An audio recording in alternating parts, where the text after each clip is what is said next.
me Tiago. I don't know who's Marco. I just hit this lotto. I'm building up my cargo, and I know.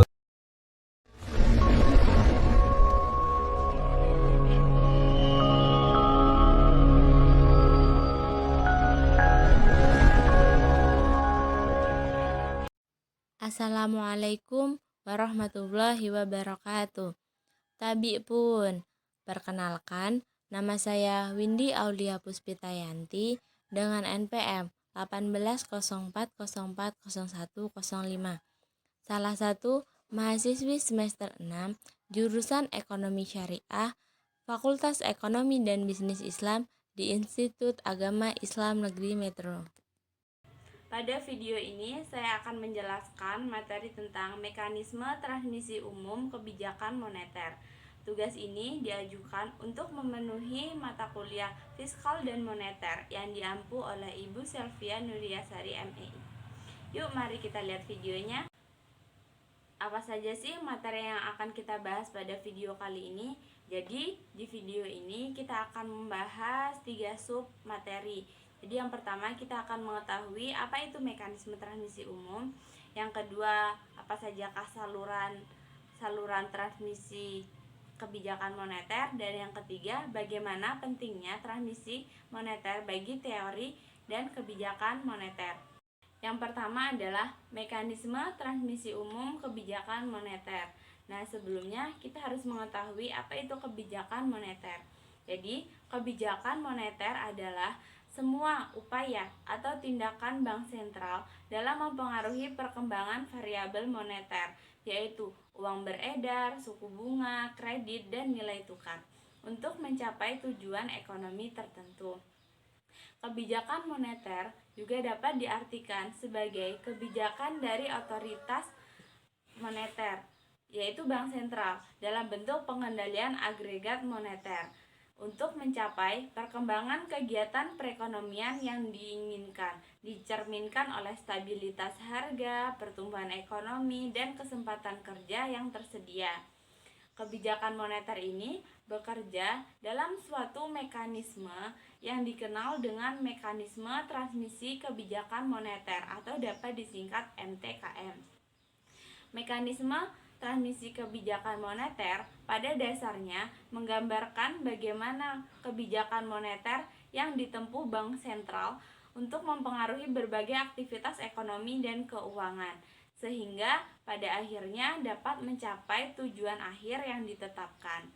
Mekanisme transmisi kebijakan moneter dimulai dari tindakan bank sentral dengan menggunakan instrumen moneter. Tindakan itu kemudian berpengaruh terhadap aktivitas ekonomi dan keuangan melalui berbagai saluran transmisi kebijakan moneter. Nah, saluran itu adalah yang pertama ada saluran uang, yang kedua saluran kredit, yang ketiga saluran suku bunga, yang keempat saluran nilai tukar, yang kelima saluran harga aset, dan yang terakhir ada saluran ekspektasi. Menurut Miskin menyatakan mekanisme transmisi kebijakan moneter merupakan suatu proses yang kompleks dan karenanya dalam teori ekonomi moneter sering disebut dengan black box. Kompleksitas dalam mekanisme transmisi kebijakan moneter dipengaruhi oleh 3 faktor, yaitu yang pertama ada perubahan perilaku bank sentral, perbankan, dan pelaku ekonomi dalam berbagai aktivitas ekonomi dan keuangannya. Yang kedua, lamanya tenggang waktu sejak kebijakan moneter ditempuh sampai sasaran inflasi dapat tercapai. Dan yang ketiga adalah terjadinya perubahan pada saluran-saluran transmisi kebijakan moneter tersebut sesuai dengan perkembangan ekonomi negara. Jadi, berhasil atau tidaknya suatu kebijakan moneter itu dapat dilihat dari dampak positif kebijakan moneter terhadap kegiatan ekonomi real suatu negara, seperti meningkatnya pertumbuhan ekonomi, kesejahteraan masyarakat, kesempatan kerja, penerimaan devisa, serta membawa pengaruh positif pada kebijakan makro lainnya. Materi kedua yang akan dibahas adalah saluran transmisi kebijakan moneter. Mekanisme transmisi kebijakan moneter terdiri dari saluran transmisi dengan pendekatan monetaris, yaitu saluran kuantitas, dan pendekatan Keynesian yang dikenal dengan Prince Channel. Dalam perkembangan lanjutan, dengan kemajuan di bidang keuangan dan perubahan dalam struktur perekonomian, terdapat beberapa saluran mekanisme transmisi kebijakan moneter yang sering dikemukakan oleh para ekonomi moneter. Secara lebih jelas, saluran transmisi kebijakan tersebut adalah saluran yang pertama adalah saluran uang. Teori ini pada dasarnya menggambarkan kerangka kerja yang jelas mengenai analisis hubungan langsung yang sistematis antara pertumbuhan uang beredar dan inflasi yang dinyatakan dalam suatu identitas yang dikenal sebagai the equation of exchange. Dinyatakan dalam persamaan identitas MV sama dengan PT, yaitu uang beredar adalah M dikalikan dengan tingkat perputaran uang V sama dengan tingkat harga P dikalikan dengan jumlah output real atau T. Dalam keseimbangan ekonomi, jumlah uang beredar yang digunakan dalam transaksi sama dengan jumlah output nominal atau output dihitung berdasarkan harga yang berlaku yang ditransaksikan dalam ekonomi. Teori kuantitas uang ini menekankan bahwa permintaan uang oleh masyarakat hanya digunakan untuk keperluan transaksi. Mekanisme transmisi kebijakan moneter melalui saluran uang merupakan konsekuensi langsung dari proses perputaran uang dan perekonomian yang terdiri dari dua tahapan. Tahapan yang pertama yaitu bank sentral melakukan operasi moneter untuk mengendalikan uang beredar di masyarakat melalui pengaturan uang primer atau base money atau sebagai sasaran moneter. Adapun tahapan yang kedua yaitu perbankan mengelola likuiditasnya dalam bentuk cadangan atau bank reserves yang dapat digunakan sewaktu-waktu sebagai muara kegiatan utama bank. Muara kegiatan utama bank yang dimaksud yaitu perkreditan dan penyaluran dana. Mekanisme transmisi kebijakan moneter melalui saluran uang dimulai dari tindakan bank sentral mengendalikan uang primer yang disesuaikan dengan sasaran akhir yang ingin dicapai. Kemudian, uang primer itu dengan proses multiplier ditransmisikan ke jumlah uang beredar, disesuaikan dengan permintaan masyarakat. Transmisi jalur uang ini bertujuan untuk menyeimbangkan uang yang beredar dengan permintaan uang yang pada akhirnya jumlah uang beredar ini akan mempengaruhi perekonomian, yaitu inflasi dan output real, karena perannya untuk pemenuhan kebutuhan transaksi ekonomi oleh para pelaku ekonomi. Yang kedua adalah saluran kredit. Mekanisme transmisi kebijakan moneter melalui saluran kredit didasarkan bahwa asumsi tidak semua simpanan masyarakat dalam bentuk uang beredar oleh perbankan selalu disalurkan sebagai kredit kepada dunia usaha. Dengan kata lain, fungsi intermediasi perbankan tidak selalu berjalan normal, dalam arti bahwa kenaikan simpanan masyarakat tidak selalu diikuti dengan kenaikan secara proporsional pada kredit yang disalurkan oleh perbankan. Saluran kredit lebih menekankan pentingnya pasar kredit dalam mekanisme transmisi kebijakan moneter yang tidak selalu berada dalam kondisi keseimbangan. Terdapat dua jenis saluran kredit yang akan mempengaruhi transmisi moneter dari sektor keuangan ke sektor real, yaitu saluran kredit bank yang lebih menekankan pada perilaku bank yang cenderung melakukan seleksi kredit karena informasi asimetris atau sebab-sebab lain, dan yang kedua saluran neraca perusahaan lebih menekankan pada kondisi keuangan perusahaan yang berpengaruh dalam penyaluran kredit. Perkembangan kredit perbankan selanjutnya akan berpengaruh pada inflasi dan sektor real melalui dua hal. Hal yang pertama adalah melalui perkembangan inflasi, yaitu pengaruh volume kredit perbankan dan pengaruh suku bunga kredit sebagai bagian dari biaya modal terhadap permintaan investasi pada perusahaan. Dan yang kedua adalah melalui perkembangan konsumsi, yaitu pengaruh volume kredit konsumsi perbankan di samping pengaruh suku bunga kredit terhadap konsumsi sektor rumah tangga, baik karena efek substitusi maupun efek pendapatan. Pengaruh melalui investasi dan konsumsi tersebut akan berdampak pada besarnya permintaan agregat dan pada akhir akan menentukan tingkat inflasi dan output real dalam ekonomi. Yang ketiga ada saluran suku bunga. Berbeda dengan saluran uang dan saluran kredit yang mementingkan pada kuantitas dari proses perputaran uang dalam ekonomi, saluran suku bunga lebih menekankan pentingnya aspek harga di pasar keuangan terhadap berbagai aktivitas ekonomi di sektor real. Dalam kaitannya ini, kebijakan moneter yang ditempuh Bank sentral akan berpengaruh terhadap perkembangan berbagai suku bunga di sektor keuangan. Dalam konteks interaksi antara bank sentral dengan perbankan dan para pelaku ekonomi dalam proses perputaran uang, mekanisme transmisi kebijakan moneter melalui saluran suku bunga dapat diterangkan sebagai berikut. Pada tahap yang pertama, kebijakan moneter yang ditempuh bank sentral akan berpengaruh terhadap perkembangan suku bunga jangka pendek, misalnya suku bunga SBI dan PUAB di pasar uang rupiah.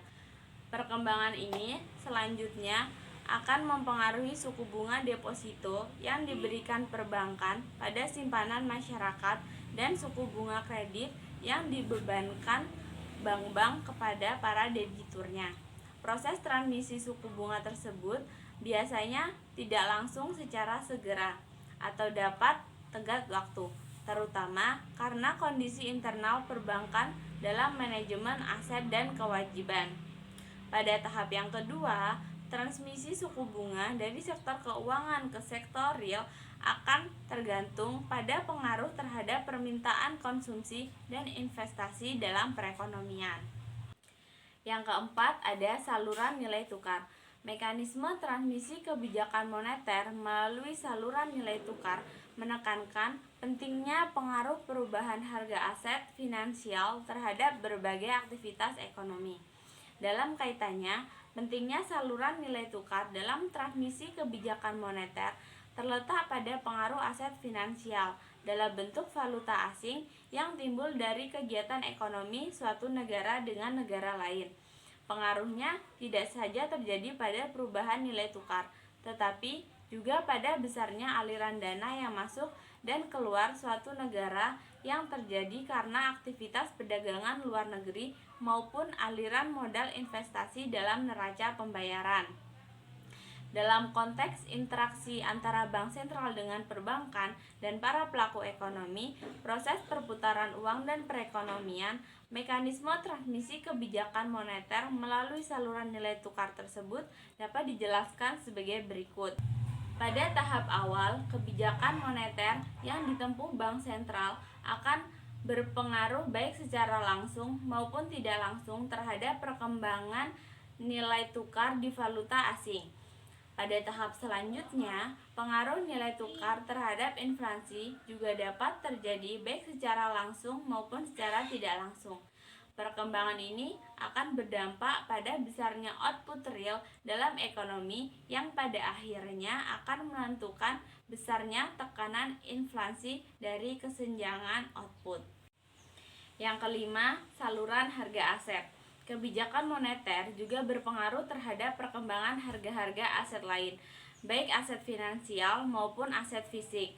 Transmisi ini terjadi karena penanaman dana oleh para investor dalam portofolio investasinya tidak saja berupa simpanan di bank dan instrumen investasi lainnya di pasar uang rupiah dan valuta asing, tetapi juga dalam bentuk obligasi, saham, dan aset fisik. Dengan demikian, perubahan suku bunga dan nilai tukar maupun besarnya investasi di pasar uang rupiah dan valuta asing akan berpengaruh terhadap volume dan harga obligasi, saham, dan aset fisik tersebut. Secara jelas, mekanisme transmisi melalui saluran harga aset ini terjadi melalui pengaruhnya terhadap permintaan konsumsi bagi para investor, baik karena perubahan kekayaan yang dimiliki maupun perubahan tingkat pendapatan yang dikonsumsi yang timbul dari penerimaan hasil penanaman aset finansial dan aset fisik tersebut. Selain itu, pengaruh harga aset terhadap sektor real juga terjadi pada permintaan investasi oleh perusahaan. Hal ini disebabkan oleh perubahan harga aset tersebut, baik yield obligasi, return saham, dan harga aset properti, berpengaruh terhadap biaya modal yang harus dikeluarkan dalam produksi dan investasi oleh perusahaan. Selanjutnya, pengaruh harga aset pada konsumsi dan investasi tersebut akan berpengaruh pula permintaan agregat dan pada akhirnya akan berpengaruh pada perekonomian. Keenam, saluran ekspektasi. Dengan semakin meningkatnya ketidakpastian dalam ekonomi dan keuangan, saluran ekspektasi semakin penting dalam mekanisme transmisi kebijakan moneter ke sektor real. Di samping persepsi yang bersifat individual, ekspektasi para pelaku ekonomi dimaksud biasanya akan dipengaruhi oleh perkembangan berbagai indikator ekonomi dan keuangan, serta antisipasinya terhadap langkah-langkah kebijakan ekonomi yang ditempuh pemerintah dan bank sentral. Berkaitan dengan kebijakan moneter, yang paling diperhatikan adalah ekspektasi inflasi yang timbul di masyarakat. Di samping pengaruh perkembangannya, inflasi yang telah terjadi, ekspektasi inflasi pada umumnya dipengaruhi juga oleh kebijakan moneter yang ditempuh oleh bank sentral, yang ditunjukkan pada perkembangan suku bunga dan nilai tukar. Ekspektasi inflasi yang terjadi di masyarakat akan berpengaruh terhadap berbagai aktivitas di sektor real. Materi yang selanjutnya adalah pentingnya transmisi moneter bagi teori dan kebijakan moneter. Bagi Indonesia, pemahaman mengenai mekanisme transmisi moneter juga sangat penting untuk meningkatkan efektivitas kebijakan moneter dalam mencapai dan menjaga kestabilan harga dan nilai tukar rupiah yang dipergunakan guna mendukung proses pemulihan ekonomi. Dalam kaitannya dengan teori dan kebijakan moneter, studi mengenai transmisi moneter seperti ini biasanya bertujuan untuk mengkaji dua aspek penting. Yang pertama adalah untuk mengetahui saluran transmisi mana yang paling dominan dalam ekonomi untuk dipergunakan sebagai dasar bagi perumusan strategi kebijakan moneter. Yang kedua adalah untuk mengetahui seberapa kuat dan lamanya tenggat waktu masing-masing saluran transmisi tersebut bekerja, baik dari sejak tindakan moneter yang dilakukan ke bank sentral ke perubahan masing-masing saluran, maupun dari saluran transmisi ke perubahan inflasi dan pertumbuhan ekonomi. Dengan pemikiran demikian, pemahaman yang utuh dan mendalam mengenai mekanisme transmisi kebijakan moneter penting baik ditinjau dari sisi praktek perumusan kebijakan moneter oleh bank sentral maupun dari sisi pemahaman dan pengembangan teori ekonomi moneter dalam dunia akademis. Bank sentral jelas akan sulit untuk dapat merumuskan kebijakan moneter tanpa memahami transmisi moneter secara baik. Pemahaman mekanisme transmisi kebijakan moneter akan sangat menentukan efektivitas kebijakan moneter dalam mencapai sasaran akhir yang telah ditetapkan. Mungkin cukup itu saja yang dapat saya sampaikan. Saya akhiri. Wassalamualaikum warahmatullahi wabarakatuh.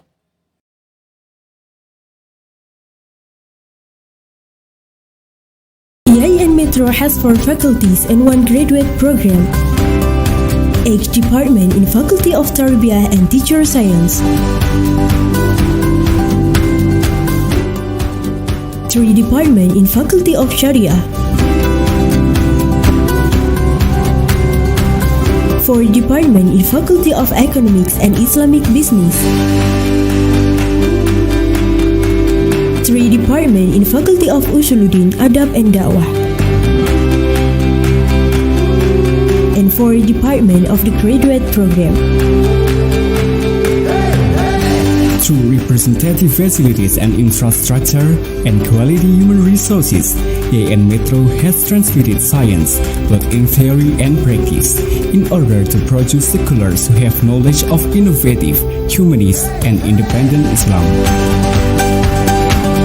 IAIN Metro students, through various scientific field of activities, create and innovate and give birth to works and achievements both in national and international levels.